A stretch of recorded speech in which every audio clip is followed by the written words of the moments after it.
Welcome to Digital Marketing Musings. Each episode, we choose a different expert to discuss the latest and greatest in digital marketing. Today we're interviewing Erin Spice and Rachel Monfre about the Merkle Q2 2021 Media Insights Report. I'm Gaia Reed. And I'm Andrea McCartney. And this is Digital Marketing Musings.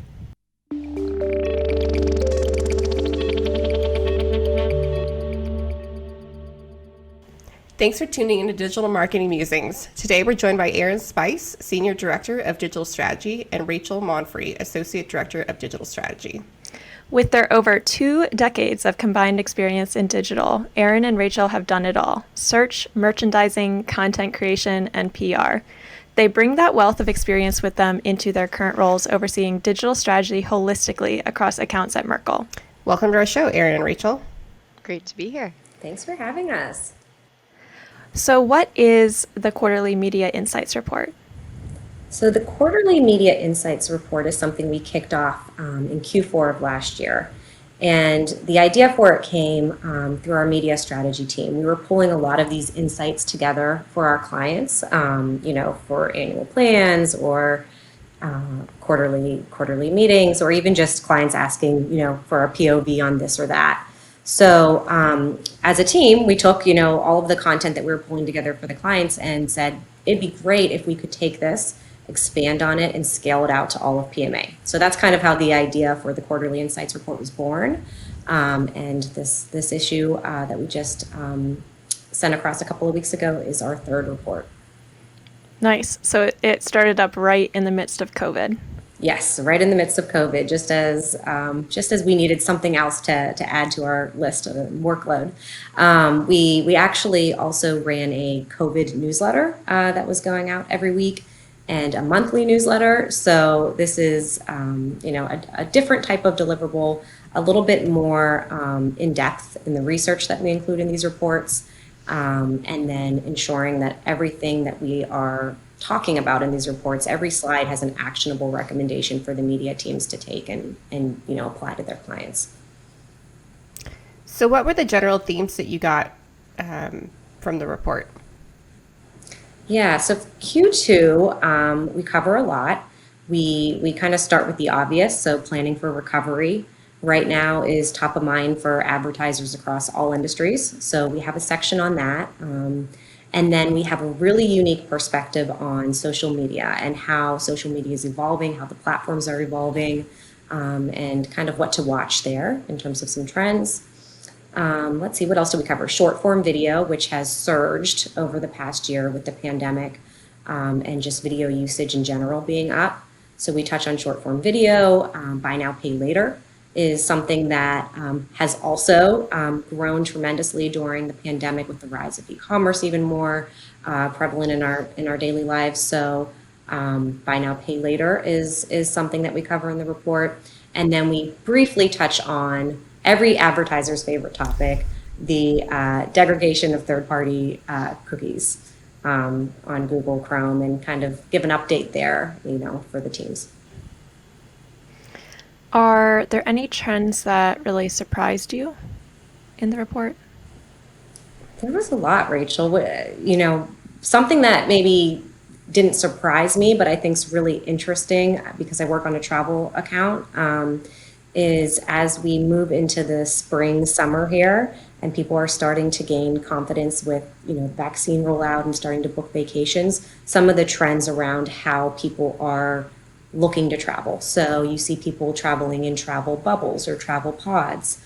There's this notion of a vaxcation. So people are getting their vaccine or they have their vaccine scheduled, and then they're booking that big trip that they've been waiting to take for the last, feels like forever, but the last year plus. So I really thought that those travel insights were interesting and timely, as we move into the summer. I found a lot around buy now, pay later to be really interesting. It really picked up during the pandemic. And something that was notable was that shoppers across all different demographics are starting to use it. I would have thought it would have just been Gen Z and some of the younger folks, but all ages are using it for all different types of purchases as well. Started out as just larger purchases, but now given e-commerce is as big as it is, people are using it to buy just about anything since we're shopping so much more online. I know that I've gone onto some retail sites and it's like a $5 top and you can do the buy now, pay later, and you pay in installments of like $1 each That's month. great. And it's it is surprising that even in the smaller purchases that would be available Well, that was and actually that people would something want to use it. that was actually something I was wondering about, if we're seeing it for bigger purchase items more, or if it's across the board of just like anything and everything, the $5 top that Gaia was referencing, or like the new computer. Yeah, it definitely started out with those bigger purchases like furniture and electronics, something that I thought was really interesting, which kind of shows what some of our priorities were during the pandemic. Peloton made up 28% of a firm's revenue in 2020. So people Wow. definitely are using it for those Wow. bigger purchases, but more and more it is for smaller. I don't know about the $5 shirts, but definitely retail clothing is seeing an uptick in use as well. Yeah, Cool. Very even cool. travel I thought was interesting. So we don't cover travel in the buy now, pay later section of the report, but there's this up and coming trend of book now, pay later. So you can pay for your vacation or your cruise or your flight in installment plans. There's a couple of providers there that are moving into that space as well. Interesting. Makes sense, especially if prices for planes and hotels are cheaper now. And what were they called? Vacations or Taxation, yeah. vacations? Yeah, if people are planning for that down the line and they want to like lock in those cheap prices, but don't necessarily have the income stream right this minute to afford it, it totally makes sense. Yeah. Very cool. Are there any other industry or vertical specific trends that you're noticing? Another one that I thought was interesting, and this is kind of, again, applicable to all verticals, but was the social section in the deck. So there are admittedly platforms in that section that I had not heard of until we issued this report. More and more you hear clients asking about Clubhouse, like, what's your POV on Clubhouse? Should we be looking for inventory in Clubhouse? How do you get started in Clubhouse?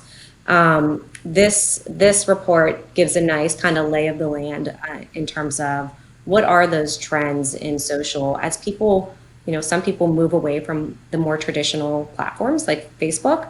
What are the kind of up and coming platforms? So you see Clubhouse, like I already mentioned, which is like a chat room social network. But then there's music and celebrity, audio, video, lots of other options to explore. So it'll be interesting to see, what picks up and what doesn't, what Facebook or another, like Snapchat and Twitter ends up buying or copying. There's definitely a lot to watch in that space. What would you say, and I don't know if you have this figure offhand, but like from a gut check perspective of what market share all of those other platforms have right now versus your Facebook, Instagram? I'm guessing Oh yeah. Facebook, Instagram is like 90%. Oh yeah. Single digits for sure, I would say. Don't have the figure off the top of my head, but Okay. small. But Okay, cool. opportunity to be a disruptor, right? 100%.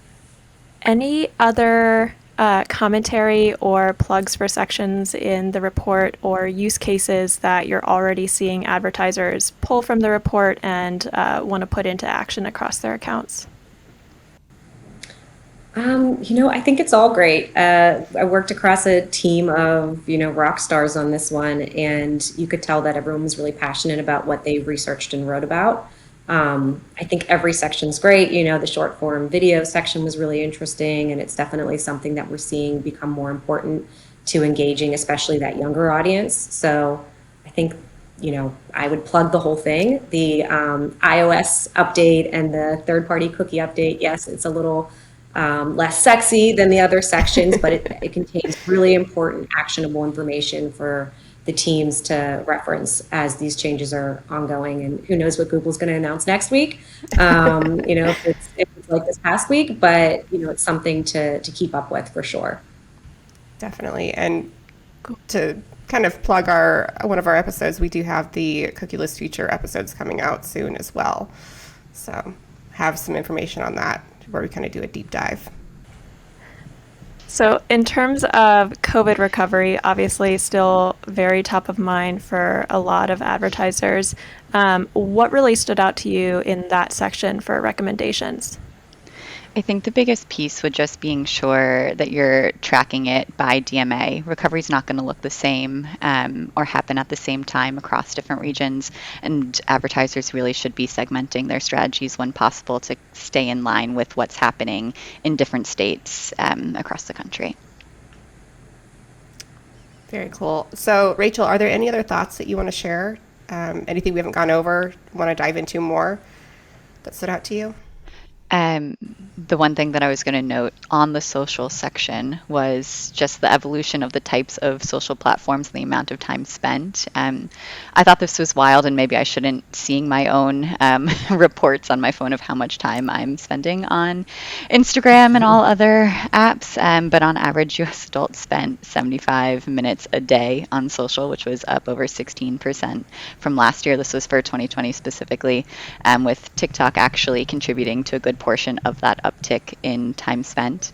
I thought that was kind of wild just to really have it drilled in of how much time we are spending on social, and knowing too how important of an avenue that makes it for reaching consumers, knowing that they are all there. Great. And that is it for this episode of Digital Marketing Musings. Huge thanks to our guests, Erin Spice and Rachel Monfre, for joining us today. Thanks for having us. Stay in touch and let us know what you want to hear about next by emailing us at digitalmarketingmusings@merkleinc.com. Also, if you have not yet already, please hit that subscribe button and rate and review us. It helps others find us. And please tell a friend about the show. Until next time, I'm Andrea. And I'm Gaia. Bye.